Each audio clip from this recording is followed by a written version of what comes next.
If You Give a Mouse a Cookie by Laura Jovo Namiroff, illustrated by Phelon Bond. If you give a mouse a cookie. If you give a mouse a cookie, he's going to ask for a glass of milk. When you give him the milk, he'll probably ask you for a straw. When he's finished, he'll ask for a napkin. Then he'll want to look in a mirror to make sure he doesn't have a milk mustache. When he looks into the mirror, he might notice his hair needs a trim. So he'll probably ask for a pair of nail scissors. When he's finished giving himself a trim, he'll probably want a broom to sweep up. He'll start sweeping. He might get carried away and sweep every room in the house. He may even end up washing the floor as well. When he's done, he'll probably want to take a nap. You'll have to fix up a little pillow for him with a blanket and a pillow. He'll crawl in make himself comfortable and fluff the pillow a few times. He'll probably ask you to read him a story. So you'll need to him from one of your books, and he'll ask to see the pictures. When he looks at the pictures, he'll get so excited he'll want to draw one of his own. He'll ask for paper and crayons. He'll draw a picture. When the picture is finished, he'll want to sign his name with a pen. Then he'll want to hang his picture on your refrigerator, which means he'll need Scotch tape. He'll hang up his drawing and stand back to look at it. Looking at the refrigerator will remind him that he's thirsty, so you ask for a glass of milk, and chances are if he asks for a glass of milk, he's going to want a cookie to go with it. The end. Chicka Chicka 1 2 3 by Bill Martin Jr., Michael Sampson, and Louis Ellert. 1 told 2 and 2 told 3. I'll race you to the top of the apple tree. Climb, said 4 to 5 and 6, bright little numbers that joined the mix. Hurry, yelled 7 to number 8, slowpoke fellow who's always late. Chicka Chicka 1 2 3, will there be a place for me? Here comes 9 to the apple tree. Next comes 10 and then 11. Wow, these apples taste like heaven. Chicka Chicka 1 2 3, will there be room for me? Will there be a place for me? Hot pink 12, a lucky 13, picking apples red and green. 14, 15, can't you see? They all want to climb the apple tree. Chicka Chicka 1 2 3, will there be a place for me? 16's next to make the scene, climbing branches with 17. 18, 19, one more's 20. Numbers, numbers, there are plenty. Chicka Chicka 1 2 3, will there be a place for me? Curvy 30, flatfoot 40, climbing up to join the party. 50's fine and 60's dandy, 70's hair is long and sandy. Chicka Chicka 1 2 3, will there be a place for me? Let's climb more, says treetop 80, higher and higher, up to 90, until at last there's 99, and all the numbers are feeling fine. Except for Zero, who begins to cry. Chicka chicka 1, 2, 3. Will there be a place for me? Oh no! Buzzing close. Bumblebees. Zero hides behind the tree. Get out of our tree! The bumblebees shout, and all the numbers tremble out. 90, 80, 70 fall. Hit the ground in a free-for-all. 60, 50, 40 run. No more climbing, no more fun. 30 next, then sweet little 20. Numbers, numbers, no longer plenty. 19 and 18, my oh my. Frightened numbers jump and fly. 17, 16, 15 more.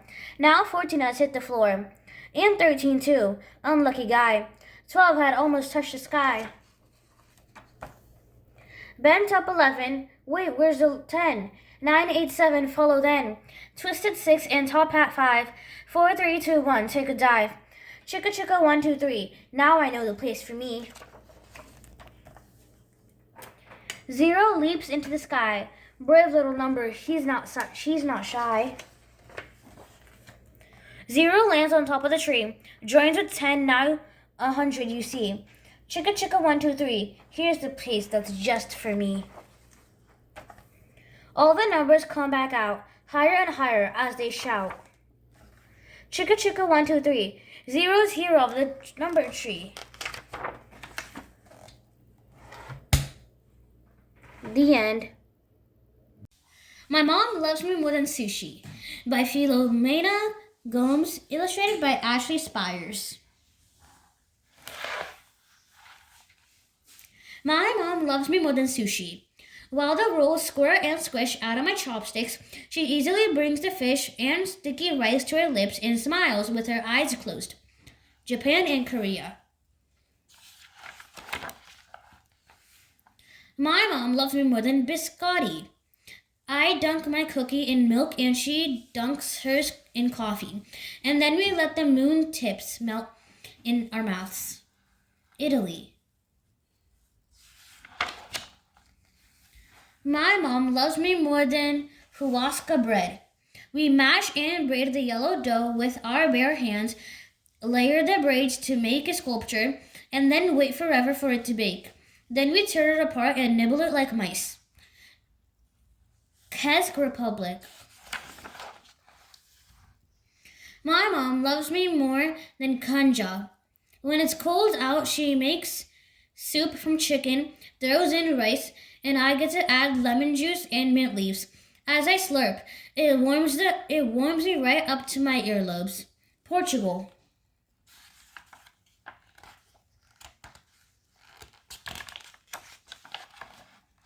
My mom loves me more than couscous. Saying, she pours rose water over a bowl of steaming wheat. The tiny grains tickle my throat. Morocco. My mom loves me more than megadara. The house smells like spices and onions when she makes big giant piles of lentils and rice. I always scoop yogurt and peppermint on top. Egypt.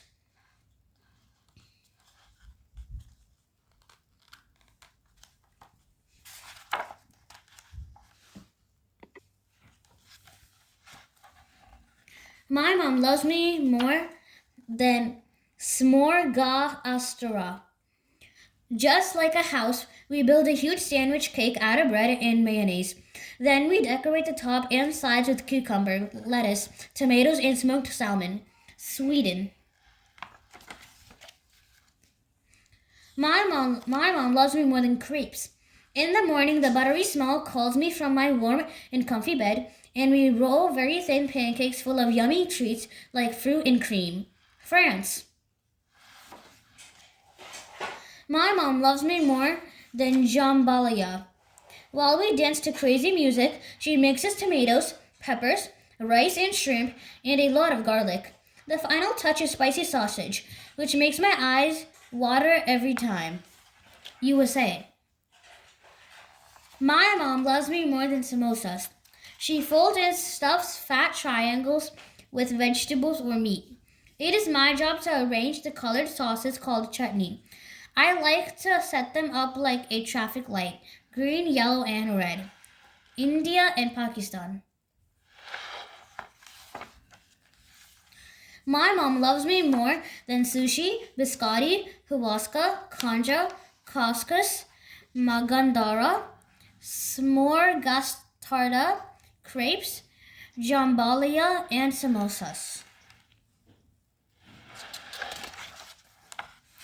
And I love my mom more than anything too, because we learn about these fabulous foods from around the world together. The end. Chrysanthemum by Kelvin Henkes. The day she was born was the happiest day in her parents' lives. She's perfect, said her mother. Absolutely, said her father. And she was absolutely perfect.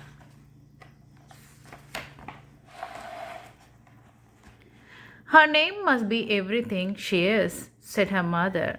Her name must be absolutely perfect, said her father, and it was Chrysanthemum. Her parents named her Chrysanthemum. Chrysanthemum grew and grew and grew, and when she was old enough to appreciate it, Chrysanthemum loved her name. She loved the way it sounded when her mother woke her up. She loved the way it sounded when her father called her for dinner. And she loved the way it sounded when she whispered it to herself in the bathroom mirror. Chrysanthemum, chrysanthemum, chrysanthemum. Chrysanthemum loved the way her name looked when it was written with ink on an envelope. She loved the way it looked when it was written with icing on her birthday cake. And she loved the way it looked when she wrote it herself with a fat orange crayon. Chrysanthemum, chrysanthemum, chrysanthemum. Chrysanthemum thought her name was absolutely perfect, and then she started school. On the first day, Chrysanthemum wore her sunniest dress and her brightest smile. She ran all the way. Hooray, said Chrysanthemum, school! But when Mrs. Church took call, everyone giggled upon hearing Chrysanthemum's name.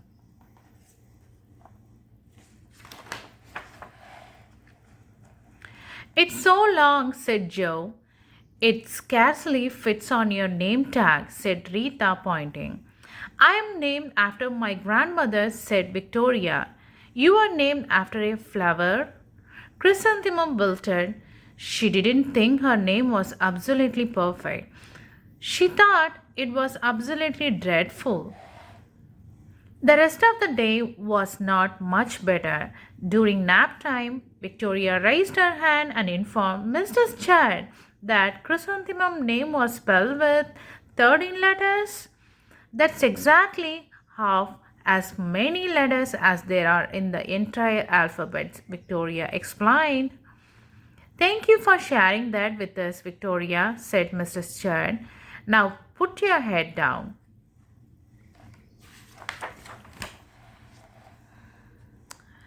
If I had a name like yours, I would change it, Victoria said as the students lined up to go home.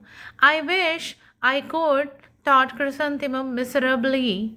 Welcome home, said her mother. Welcome home, said her father. School is no place for me, said Chrysanthemum. My name is too long. It scarcely fit on my name tag, and I'm named after a flower.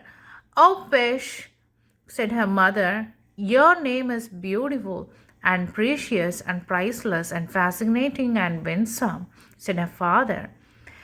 It's everything you are, said her mother. Absolutely perfect, said her father. Chrysanthemum felt much better after her favorite dinner, macaroni and cheese with ketchup, and an evening filled with hugs and kisses and patches. The night Chrysanthemum dreamed that her name was Jane. It was extremely pleasant dream. The next morning Chrysanthemum wore her most comfortable jumper. She walked to the school as slowly she could. She dragged her feet in the dirt. Chrysanthemum, chrysanthemum, chrysanthemum, she wrote. She even looks like a flower, said Victoria as Chrysanthemum entered the playground. Let's pick her, said Rita, pointing. Let's smell her, said Joe. Chrysanthemum wilted. She didn't think her name was absolutely perfect. She thought it was absolutely dreadful.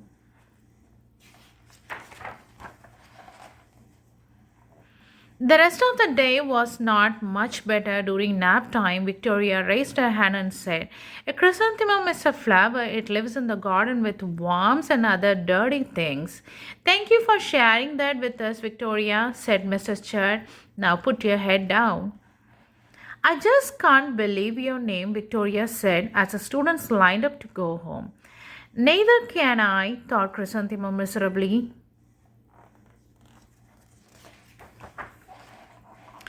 Welcome home, said her mother. Welcome home, said her father. School is no place for me, Chrysanthemum, said Chrysanthemum. They said, I even look like a flower. They pretended to pick me and smell me. Oh, pish, said her mother. They are just jealous and envious and bargaining and discontented and jealous, said her father. What wouldn't be jealous of my name like yours? Said her mother.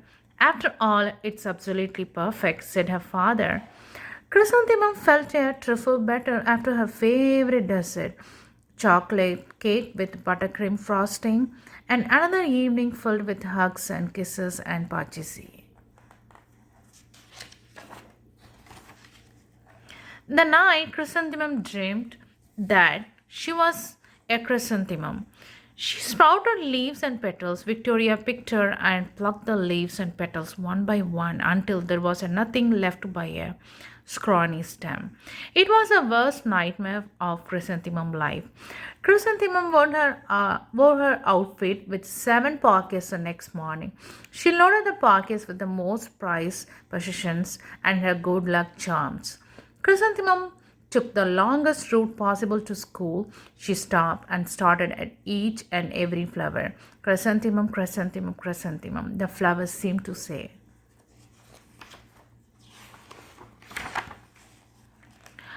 Then morning, the students were introduced to Mrs. Twinkle, the music teacher.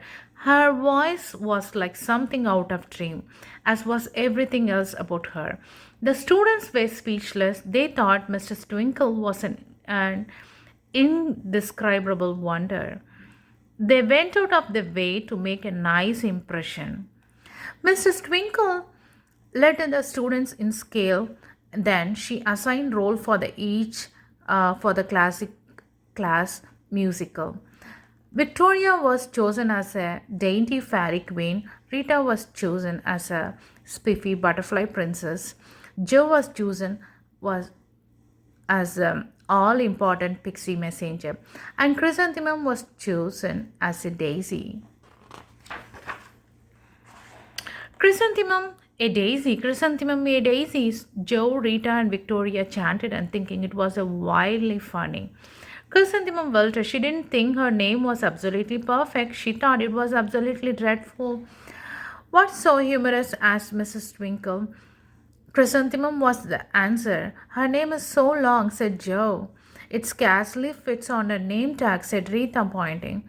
I'm named after my grandmother, said Victoria. She named after a flower.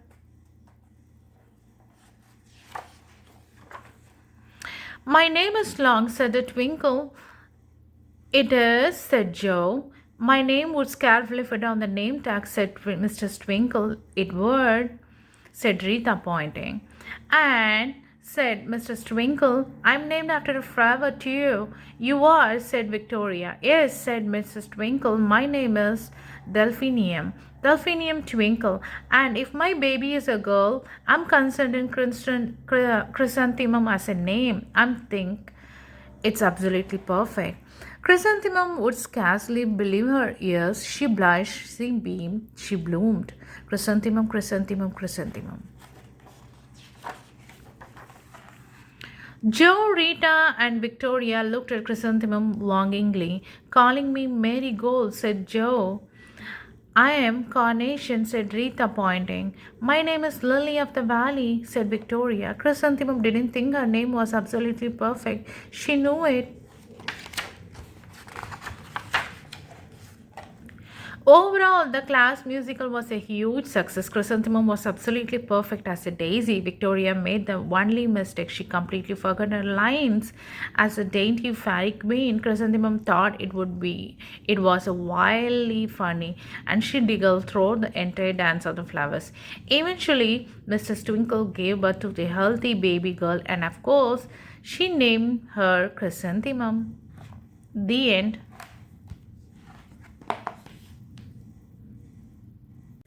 Are Your Stars Like My Stars? By Leslie Halakosi. Illustrated by Heidi Woodward Sheffield.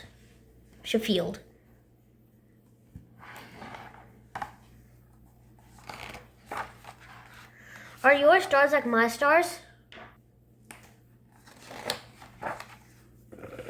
We look at the world every day. You and me. Do we see the same things? Do you see what I see? When you squint at the sky, do you see the same who?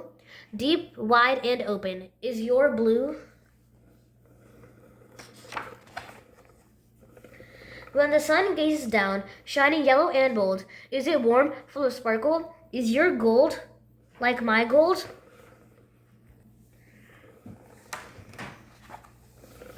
When you dig in the dirt, planting seeds in the ground, is it earthy and rich? Is your brown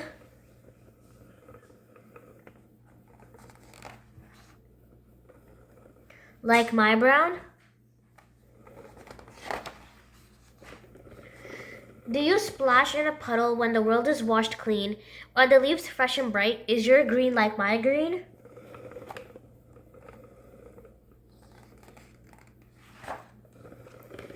When you stroll in an orchard, do sweet smells fill your head?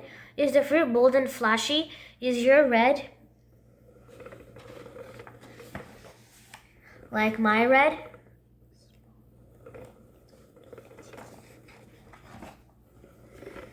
Does your shadow grow long as the sun starts to sink? Are the clouds soft and rosy? Is your pink like my pink?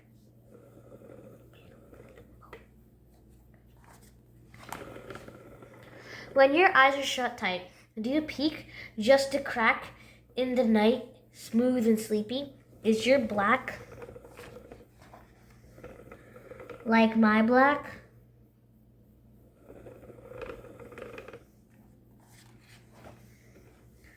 When you stare at the stars, do you see the same light? Does it glow in the darkness? Is your white like my white?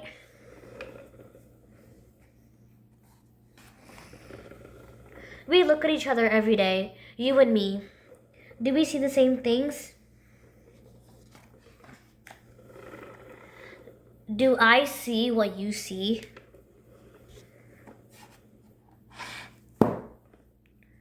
The end. The Foot Book by Dr. Seuss. The Foot Book. Left foot, right. Feet in the morning, feet at night. Left foot, right. Wet foot, dry foot, high foot, low foot. Front feet, back feet, red feet, black feet. Left foot, right foot, feet. How many feet you meet? Slow feet, quick feet, thick feet, trick feet, sick feet. Up feet, down feet, here come clown feet. Small feet, big feet, here come pig feet. His feet, her feet, fuzzy fur feet. In the house and on the street, how many feet you meet? Up in the air, feet. Over a chair, feet. More and more feet, 24 feet. Here come more and more and more feet. Left foot, right foot, feet, feet, feet. Oh, how many feet you meet. The end.